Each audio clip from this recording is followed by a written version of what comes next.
A reading from the book of Deuteronomy. Today is June 13th.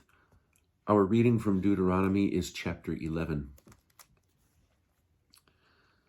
Love, therefore, the Lord your God, and always keep his charge, his laws, his rules, and his commandments. Take thought this day that it was not your children who neither experienced nor witnessed the lesson of the Lord your God. His majesty, his mighty hand, his outstretched arm, the signs and the deeds that he performed in Egypt against Pharaoh, king of Egypt, and all his land, what he did to Egypt's army, its horses and chariots, how the Lord rolled back upon them the waters of the sea of reeds when they were pursuing you, thus destroying them once and for all. What he did for you in the wilderness before you arrived in this place, and what he did to Dathan and Abiram, sons of Eliab, son of Reuben, when the earth opened her mouth and swallowed them, along with their households, their tents, and every living thing in their train, from amidst all Israel.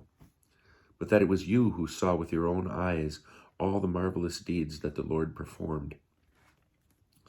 Keep, therefore, all the instruction that I enjoin upon you today, so that you may have the strength to enter and take possession of the land that you are about to cross and possess, and that you may long endure upon the soil that the Lord swore to your fathers to assign to them and to their heirs, a land flowing with milk and honey.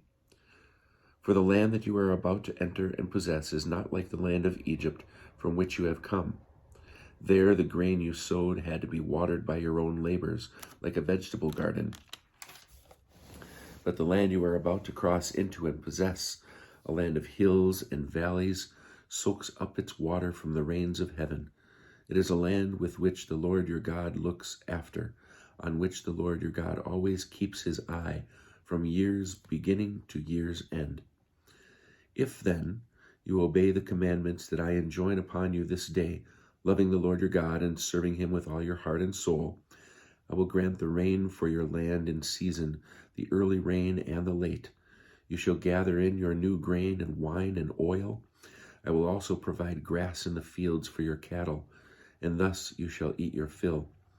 Take care not to be lured away to serve other gods and bow to them, for the Lord's anger will flare up against you, and he will shut up the skies so that there will be no rain, and the ground will not yield its produce, and you will soon perish from the good land that the Lord has assigned to you.